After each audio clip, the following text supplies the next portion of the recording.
Hello once again welcome to the remedial chemistry. तो आज के इस वीडियो लेक्चर में हम बात करने वाले हैं कोऑर्डिनेशन केमिस्ट्री में कलर एंड इलेक्ट्रॉनिक स्पेक्ट्रा।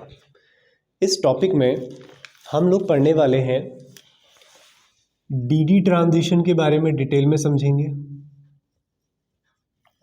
कि डीडी ट्रांजिशन क्या होता है। इससे पहले लेक्चर में भी मैंने आपको थोड़ा आइडिया दिया था, लेकिन यहाँ पे थोड़ा सा और डीप कॉन्सेप्ट पे जाएंगे। आप यहाँ पे समझेंगे लिगेंड से मेटल चार्ज ट्रांसफ़र, यानी कि KMnO4 कलर्ड क्यों होता है, K2Cr2O7 कलर्ड क्यों होता है, CDS कलर्ड क्यों होता है, जबकि वहाँ तो कोई डीडी ट्रांजिशन नहीं है। तो डीडी ट्रांजिशन के बाद बारे में आप सारी चीज़ें जान चुके होंगे। LMCT के बारे में जानेंगे। फिर यहाँ पे कुछ क्वेश्चंस मैं आप लोगों को कराऊंगा वेवलेंथ एब्जॉर्प्शन के रिगार्डिंग, जिसको हम रिलेट कर रहे होंगे किससे, CFSC, हाँ, crystal field stabilization energy, CFSE। तो डीडी ट्रांजिशन समझ रहे होंगे, LMCT समझ रहे होंगे, वेवलेंथ एब्जॉर्प्शन CFSC के साथ किस तरीके से रिलेट करता है, कैसे उसके क्वेश्चंस हो सकते हैं, उसके बारे में हम लोग डिस्कस कर रहे होंगे। बोर्ड एग्जाम के लिए ऊपर के दोनों टॉपिक तो इंपॉर्टेंट है ही, डीडी ट्रांजिशन पे सवाल आते ही रहे हैं हमेशा। LMCT में भी इस बार CBSE पे एक एग्जाम्पल दिया गया, CBSE के सैम्पल पेपर 2023 में, कि LMCT का कॉन्सेप्ट थोड़ा सा इन्वॉल्व किया गया है। बहुत ज़्यादा टफ नहीं है, बहुत ज़्यादा डीप भी नहीं है जाना है हमें, बस कॉन्सेप्ट क्लियर हो जाए, जो क्वेश्चन हमारे बोर्ड एग्जाम में आ रहे हो या आपके सैम्पल पेपर जो भी आप देखने को मिल रहे हैं आप लोगों को, वो बन जाए। आपको ऐसा ना लगे कहीं ना कहीं यार कुछ मिस हो रहा है, ये टॉपिक तो हो नहीं रहा है क्लियर। तो वो सारी क्लैरिटी के लिए मैं लेक्चर लेकर आया हूँ आपके लिए। फिर है वेवलेंथ एब्जॉर्प्शन, कई सारी जगह ये कुछ क्वेश्चन भी है, तो क्वेश्चन देख के आपको आइडिया आ जाएगा कि किस तरह के क्वेश्चन की बात सर कर रहे थे। तो चलिए स्टार्ट करते हैं। तो यहाँ पे मैं कुछ नोट वगैरह भी बनाते रहूँगा तुम्हारे, तो जिससे तुम्हें थोड़ा और अच्छे से क्लैरिटी आ जाए, क्योंकि इसके नोट्स तुम्हें ऐसे मिल नहीं रहे होंगे। तो कलर एंड इलेक्ट्रॉनिक स्पेक्ट्रा में सबसे पहली बात ये है कि इफ़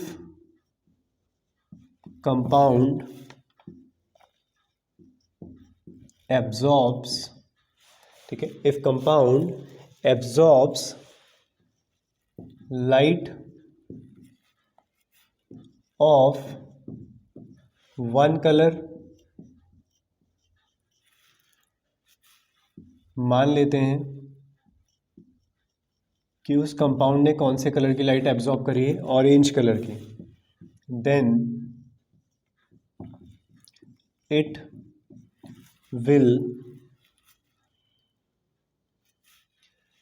विल अपीयर ब्लू, या इट रिफ्लेक्ट्स ब्लू कलर। इसको आप साथ साथ लिख सकते हैं बेटा, इट रिफ्लेक्ट्स ब्लू कलर। अब ये कैसे पता चलेगा हमें, देखते हैं। तो क्या बात कहना चाह रहे हैं हम यहाँ पर, if compound absorbs light of one colour, मान लीजिए वो ऑरेंज है, then it reflects blue colour. तो इसका मतलब ये है कि अगर हम इस व्हील को ध्यान से देखें, जो डिज़ाइन किया गया है कुछ कलर बताने के लिए, ये है आपका V, I आता है, I को छोड़ दो, BGYOR, विबग्योर सबने सुना है। तो ये पैटर्न यहाँ पे नज़र आ रहा है आपको।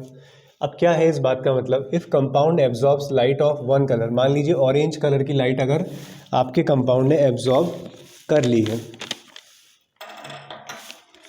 अब अगर आपका कंपाउंड जो है, एक सेकेंड बेटा, अगर आपका कंपाउंड जो है वो ऑरेंज कलर की लाइट को एब्जॉर्ब करता है, तो वो कंपाउंड कैसा दिखाई दे रहा होगा, ब्लू कलर का दिखाई देगा। ये कहने का मतलब ये है कि कंपाउंड जो है वो कॉम्प्लीमेंट्री कलर शो करते हैं। स्टेटमेंट ये रहेगा कि अगर आप कहें कि सर रेड कलर अगर एब्जॉर्ब करा होगा, यानी कि मेरे ऊपर अगर रेड कलर एब्जॉर्ब कर लेता हूँ मैं, तो मैं कौन से कलर का दिखाई दूंगा, ग्रीन कलर का। ठीक है, सुनने में काफ़ी अजीब लगेगा। ठीक, तो ऐसे ही अगर कोई येलो और एब्जॉर्ब कर रहा है तो उसका कॉम्प्लीमेंट्री क्या है, वॉयलेट है। तो ये है बेटा कॉम्प्लीमेंट्री कलर्स, कुछ इस तरीके से। ठीक, तो ये है इसका मीनिंग। तो यहाँ पे मैं लिख देता हूँ इसका स्टेटमेंट, द कलर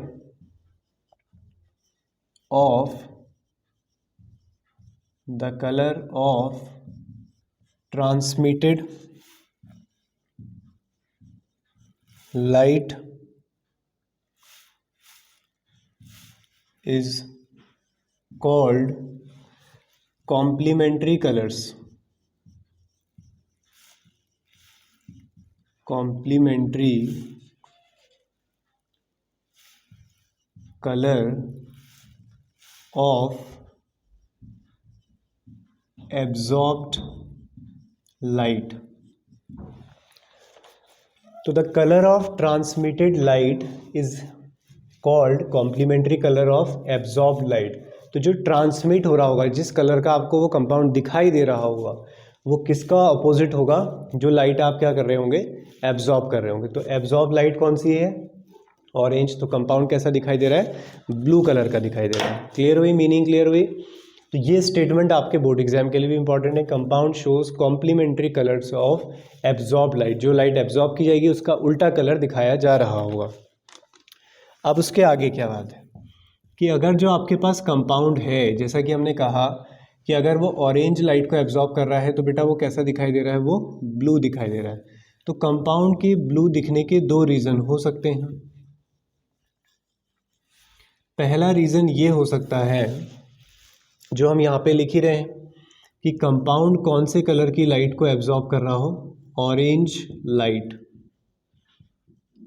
तो अगर वो ऑरेंज लाइट को एब्जॉर्ब करे तो वो दिखाई दे रहा होगा ब्लू. एक रीज़न और है, अगर आपका कंपाउंड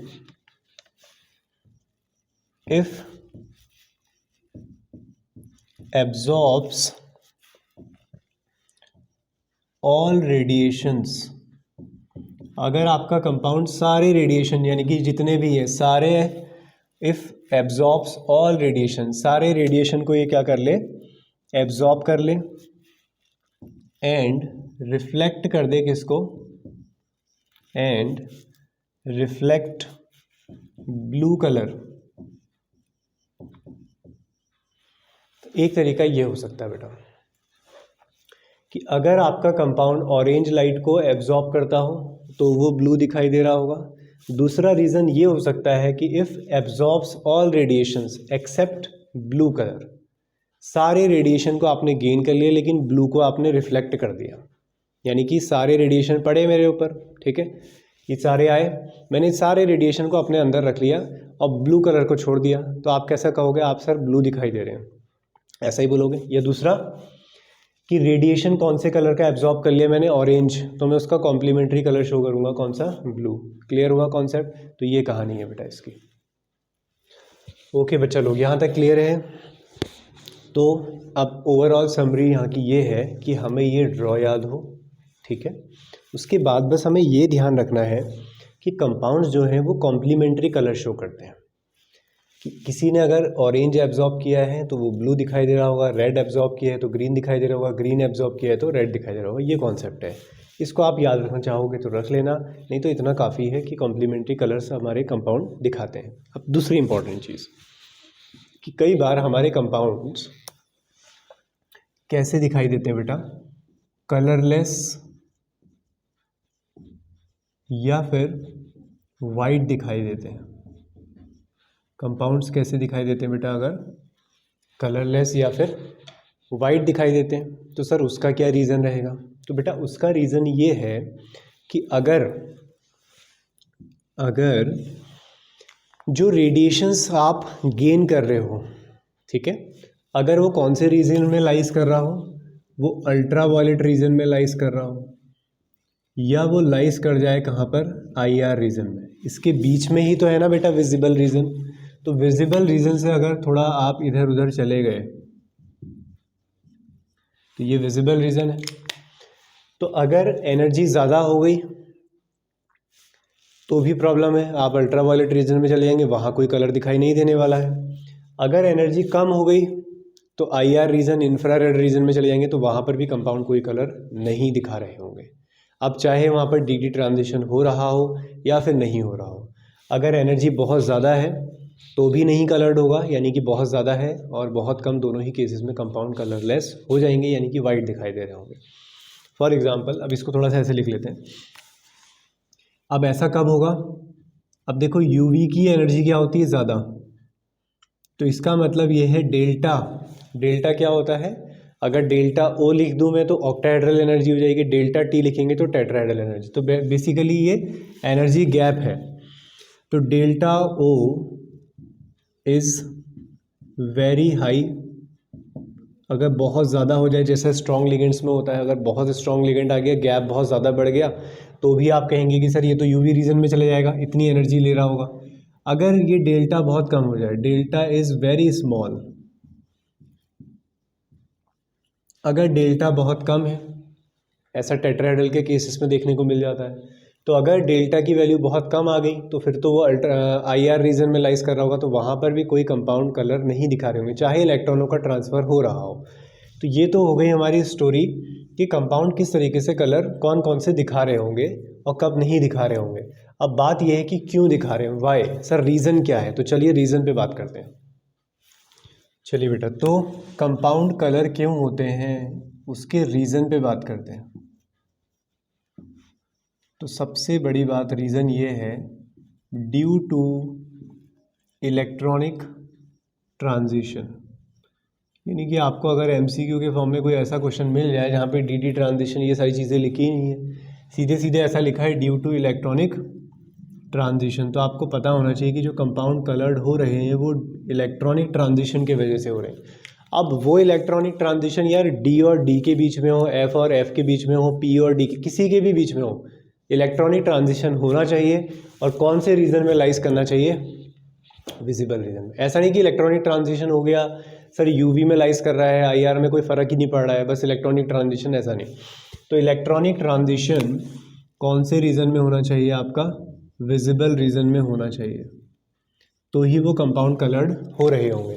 तो सबसे पहला, अगर ट्रांजिशन T2G से EG में हो रहा है, अगर ट्रांजिशन E से T2 में हो रहा है, तो ऐसे ट्रांजिशन को ही कहा जाता है DD ट्रांजिशन, क्योंकि ये T2 और E या फिर E और T2 किसको रिप्रेजेंट करते हैं, हमारे D ऑर्बिटल्स को।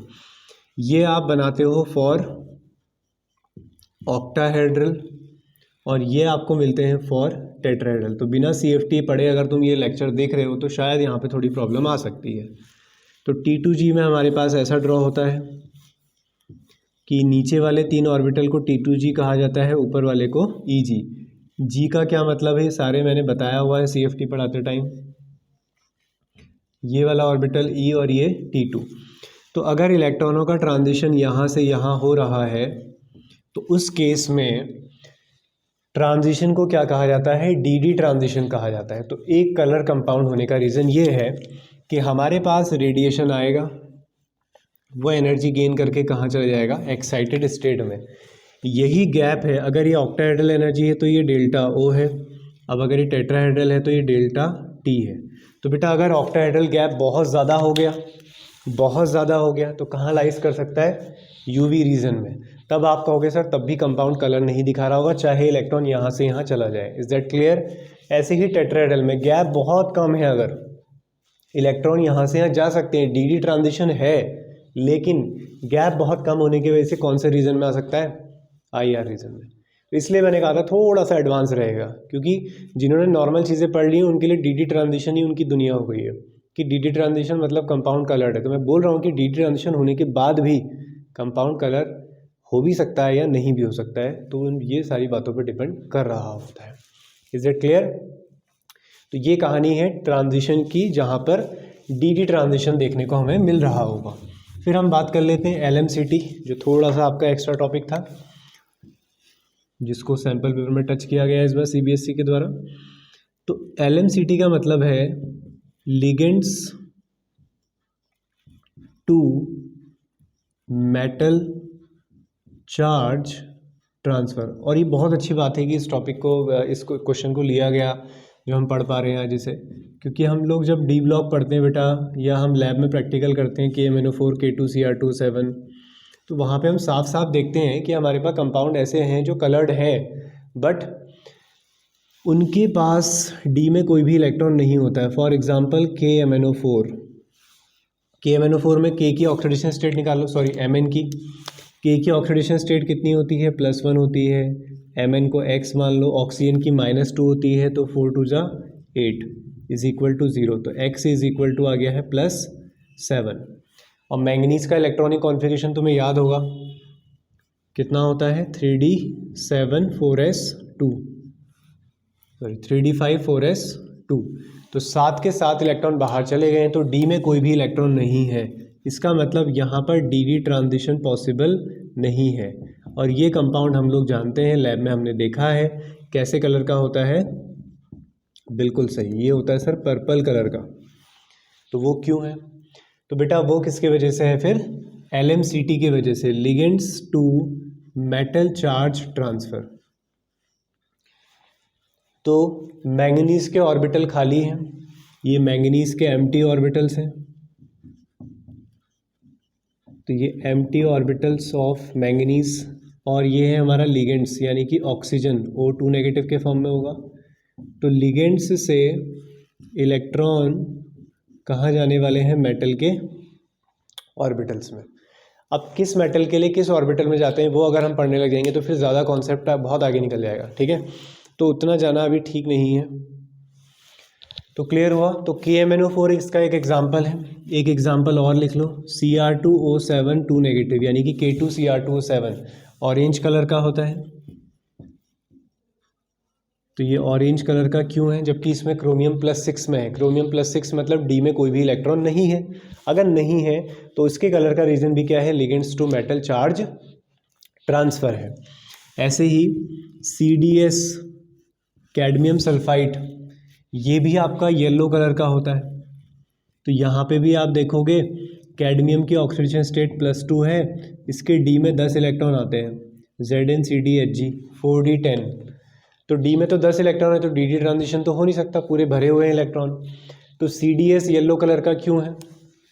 एक लास्ट एग्जांपल और याद रख लो, CrO3 dark red, dark orange colour होता है, ठीक है, ब्राइट ऑरेंज। तो CrO3, यहाँ पर भी क्रोमियम की ऑक्सीडेशन स्टेट कितनी है, +6 है। ज़्यादा नीचे लिख दिया, चलो मैं बोलता रहा हूँ, देखिए क्या होगा। तो CrO3 ब्राइट ऑरेंज कलर का होता है, वो भी किसकी वजह से, LMCT। क्लियर हुआ। तो ये कुछ एग्जांपल्स हैं जो ligands to metal charge transfer की वजह से कलर्ड होते हैं। इसके अलावा भी एग्जांपल हैं, फॉर एग्जांपल K4FeCN का होल 6। एक बार ढूंढ के तुम लोग कमेंट करके मुझे इसका आंसर करना कि K4FeCN का होल 6 जो है शायद येलो कलर का होता है, वो कलर्ड क्यों होता है, ठीक है। तो कमेंट बॉक्स में उसका आंसर ज़रूर करना कि किस वजह से वो होता है। बस वहाँ से कॉन्सेप्ट फिर नया जुड़ने लगेगा तो तुम्हें उसके लिए परेशान नहीं होना है, ठीक है, इतना सफिशिएंट है। बस एक थोड़ा सा क्यूरियोसिटी की अगर आपको जानने का मन करे तो आप एक बार देखिएगा। उसके बाद जो ऑक्सी हीमोग्लोबिन वगैरह होते हैं कि वो कलर्ड क्यों दिखाते हैं, तो सबके और भी कई रीज़न है। तो ये 2 रीज़न आपके लिए मोर देन सफिशिएंट है। डी ट्रांजिशन में मैंने बता दिया, सबको एक बार हम समराइज़ कर लेते हैं कि हमें याद क्या रखना है। तो बेटा हम लोगों ने कलर के बारे में क्या ध्यान रखना है, compound shows complementary colours of absorbed light, यानी कि जो कलर एब्जॉर्ब किया जाएगा उसका उल्टा कलर दिखाया जा रहा होगा। Clear. Compound shows complementary colours of absorbed light. फिर इसके बाद में आपको वो वेवलेंथ वाले क्वेश्चंस बताता हूँ। दूसरा, कंपाउंड्स कलर्ड क्यों हो रहे हैं कि जब सर रेडिएशन आ रहा है, इलेक्ट्रॉन एनर्जी गेन करके कहाँ जा रहा है, ऊपर जा रहा है। अब अगर वो इलेक्ट्रॉन एनर्जी गेन करके ऊपर जाए और वो किस रीजन में लाइज करता हो, यानी कि उसका एनर्जी गैप है ना, ये गैप होगा कुछ इलेक्ट्रॉन का एनर्जी का, ग्राउंड स्टेट से एक्साइटेड स्टेट। अगर ये गैप, ये एनर्जी का गैप किस में मैच करता है, अगर विजिबल रीजन की एनर्जी से मैच कर रहा है तो ही कंपाउंड कलर्ड हो सकते हैं। अगर ये एनर्जी गैप बहुत ज़्यादा हो गया है, बहुत ज़्यादा एनर्जी लग रही है, आपने कहा सर ये तो कलर्ड रीजन नहीं है, यूवी रीजन में चला गया तो भी कलर्ड नहीं होगा, चाहे डीडी ट्रांजिशन हो। ऐसे ही अगर गैप बहुत कम है, एनर्जी बहुत कम है, तो वो आईआर रीजन में लाइज कर रहा होगा तो भी वो कंपाउंड कलर नहीं है। उसके बाद अगर ट्रांजिशन T2G से EG या फिर E से T2 में होता है तो ऐसे ट्रांजिशन को DD ट्रांजिशन कहा जाता है, क्योंकि DD ऑर्बिटल्स हैं। ये ऑक्टाहेड्रल के लिए है, टेट्राहेड्रल के लिए है। फिर कुछ कंपाउंड्स ऐसे भी हैं जिसमें डी इलेक्ट्रॉन नहीं है लेकिन फिर भी वो कलर्ड हैं, KMnO4, K2Cr2O7, CDS और CrO3। इनका रीज़न है ligands to metal charge transfer. तो लिगेंड्स के पास एक्स्ट्रा इलेक्ट्रॉन है, मेटल्स को वो इलेक्ट्रॉन दिए जा रहे हैं, तो लिगेंड से मेटल के एम्प्टी ऑर्बिटल्स में इलेक्ट्रॉन ट्रांसफर हो रहे हैं, तो इलेक्ट्रॉनिक ट्रांजिशन ही रहा है, तो उसे हम बोलते हैं ligands to metal charge transfer. इसके अलावा भी कुछ रीजंस हैं, तो उस पर हम फिर कभी बात करेंगे, शायद ज़रूरत ना पड़े करने की। तो अब लास्ट बस 5 मिनट और लेंगे हम, जहाँ पर हम उन क्वेश्चंस के बारे में देख रहे होंगे जिसमें एब्जॉर्प्शन ऑफ लाइट की बात हो रही होगी। चलिए, तो ये रहा आपका क्वेश्चन रीड कर लेंगे एक बार। The increasing order of wavelength of absorption for the complex ion. कौन सा ऑर्डर लगाना है? इंक्रीजिंग ऑर्डर लगाना है। वेवलेंथ, कौन सी वेवलेंथ की बात चल रही है बेटा? एब्जॉर्प्शन की, यानी कि जो वेवलेंथ आपने एब्जॉर्ब करी, जो इमिट करी, उसकी कोई बात नहीं हो रही है, एब्जॉर्प्शन की बात हो रही है। ठीक है, ओके। अब इन लिगेंड्स को देखो, मेटल्स को देखो, तो यहाँ पर आपको क्या नज़र आ रहा है? यहाँ पर आपको दिखाई दे रहे हैं, it should be CR, same metal होना चाहिए, सेम ऑक्सीडेशन स्टेट, नहीं तो फिर और भी फैक्टर्स इन्वॉल्व हो जाएंगे। तो इसमें अगर अब हम देखना चाहते हैं वेवलेंथ और एब्जॉर्प्शन के बीच में रिलेशन, ठीक है। आप लोग जानते हैं कि अब देखो कोऑर्डिनेशन नंबर 6 है, तो सभी कंपाउंड कौन से हैं? ये ऑक्टाहेड्रल वाले हैं, ठीक है। तो जो ये CFSC है, ऑक्टाहेड्रल एनर्जी है, वो डायरेक्टली प्रोपोर्शनल है किसके? स्ट्रॉन्ग लिगेंड के, है ना। आप लोग जानते हैं कि अगर लिगेंड स्ट्रॉन्ग होगा तो ये गैप भी क्या होगा? ज़्यादा होगा, राइट। लिगेंड स्ट्रॉन्ग है, रिपल्शन ज़्यादा होगा, गैप भी ज़्यादा होगा। एनर्जी डायरेक्टली प्रोपोर्शनल होती है फ्रीक्वेंसी के, राइट। एनर्जी डायरेक्टली प्रोपोर्शनल होती है फ्रीक्वेंसी के, और इन्वर्सली प्रोपोर्शनल होती है वेवलेंथ के, राइट। तो वेवलेंथ के इन्वर्सली प्रोपोर्शनल है। तो अगर कोई कंपाउंड स्ट्रॉन्ग लिगेंड कंटेन करता है तो उसकी एनर्जी ज़्यादा होगी, गैप ज़्यादा होगा, फ्रीक्वेंसी हाई होगी, यानी कि वेवलेंथ कम होगी, लो वेवलेंथ। तो कॉन्सेप्ट क्या निकल कर आया? स्ट्रॉन्ग लिगेंड मतलब लो वेवलेंथ। अब देखो, लिगेंड्स की स्ट्रेंथ लगाते हैं। सबसे ज़्यादा स्ट्रॉन्ग लिगेंड कौन सा है आपका? CN नेगेटिव, फिर उसके बाद NH3, उसके बाद H2O, और उसके बाद Cl नेगेटिव। ये तो हो गया लिगेंड्स की स्ट्रेंथ ऑफ लिगेंड्स। तो सबसे ज़्यादा एनर्जी गैप किस में होगा फिर? CrCn का होल 6 में। तो एनर्जी गैप बहुत ज़्यादा होगा तो लो वेवलेंथ मिलेगी। तो हमें लगाना है इंक्रीजिंग ऑर्डर ऑफ वेवलेंथ। तो मैं इनको मार्क कर देता हूँ A, B, C और D। तो बेटा इसकी एनर्जी बहुत ज़्यादा है तो वेवलेंथ बहुत कम होगी, तो सबसे पहले ये आएगा। उसके बाद स्ट्रॉन्ग लिगेंड ये है, एनर्जी ज़्यादा, वेवलेंथ कम, तो ये थोड़ा इससे ज़्यादा है। फिर उसके बाद इन दोनों में इसकी एनर्जी ज़्यादा है, इसकी वेवलेंथ कम होगी, तो C आएगा। फिर लास्ट में आएगा B। बोलो बच्चों, क्लियर हो गया? तो इससे ऊपर तुम्हें सीखना ही नहीं है कुछ, कि तुम पता चल रहा है कि ये मैंने थोड़ा एक्स्ट्रा सिखाया, तुम्हें और मज़ा आया, तुम्हें लगा कि यार और पढ़ते हैं, फिर तुम और। तो बेटा टॉपिक्स के एंड नहीं होते हैं, तुम्हें एक ही टॉपिक पे मास्टरी नहीं करनी है, जब करनी होगी तब करना। टॉपिक्स पे रिसर्च होती है बेटा, ठीक है। तो ऐसा नहीं हो सकता कि आप बिल्कुल कंप्लीट कर दें हर एक टॉपिक को, तो और ज़्यादा डेप्थ में जाने की कोई भी रिक्वायरमेंट नहीं है। ये मोर देन सफिशिएंट कॉन्सेप्ट है, ये आप लोगों ने सीख लेना है। तो क्लियर हो गया होगा। एब्जॉर्प्शन की बात करिए, इमिशन की बात करते तो क्या करते? इमिशन की बात में क्या करते? फिर इसका उल्टा होना होता सब। तो आप क्या करते? स्ट्रॉन्ग लिगेंड हाई वेवलेंथ ले लेते हैं, क्योंकि इसका उल्टा तो वही आता होता। तो उस तरीके से। तो फिलहाल आपको एब्जॉर्प्शन ऑफ लाइट पूछते, एक क्वेश्चन और मैं कराता हूँ, फिर उसके बाद ये लेक्चर आपका complete. So here is the final question of this lecture. COF6 question क्या है? The complex that absorb light, absorption की बात चल रही है अगेन। शॉर्टेस्ट वेवलेंथ, सबसे कम वेवलेंथ किसकी आई, राइट। तो कॉन्सेप्ट याद है? यस, कि सर जो एनर्जी गैप है, सभी कोऑर्डिनेशन नंबर 6 है तो मैं ऑक्टाहेड्रल एनर्जी लिख देता हूँ। तो सर एनर्जी अगर ज़्यादा है तो वेवलेंथ कम होगी। तो हमें ये देखना है कि सबसे स्ट्रॉन्ग लिगेंड कौन है। F तो नहीं है, इन दोनों में है NH3 और ऑक्सलेट आयन। तो इनमें स्ट्रॉन्ग लिगेंड कौन होता है? नाइट्रोजन। है ना, नाइट्रोजन डोनर ज़्यादा होते हैं। ऑक्जेलेट क्या होता है, COO नेगेटिव, COO नेगेटिव। वैसे तो स्पेक्ट्रोकेमिकल सीरीज से सीधे सीधे याद होगा तो तुम्हें पता ही है, लेकिन फिर भी मैं कॉन्सेप्ट बताना चाहूँ तो यहाँ पर नाइट्रोजन है डोनर एटम और यहाँ पर ऑक्सीजन है। आप जानते हैं नाइट्रोजन की इलेक्ट्रोनेगेटिविटी कम होती है, जो गुड डोनर होता है वो स्ट्रॉन्ग लिगेंड की तरह काम करता है। तो this is the right answer, not this.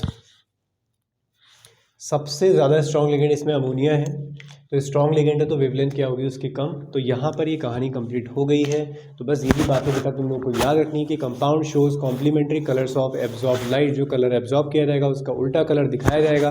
Wheel आप लोगों ने देख लिया है, कलर के लिए क्या क्या रीज़न हो सकते हैं, DD ट्रांजिशन, LMCT, दो कॉन्सेप्ट हमने पढ़े हैं। DD ट्रांजिशन होने के बाद भी कंपाउंड कलरलेस हो सकता है। अगर एनर्जी गैप बहुत ज़्यादा है तो वो UV रीजन में चला जाएगा। एनर्जी गैप बहुत कम है तो वो अल्ट्रावायलेट, सॉरी, अगर एनर्जी गैप बहुत ज़्यादा है तो वो UV, अल्ट्रावायलेट सही बोला था मैंने, UV रीजन में चला जाएगा।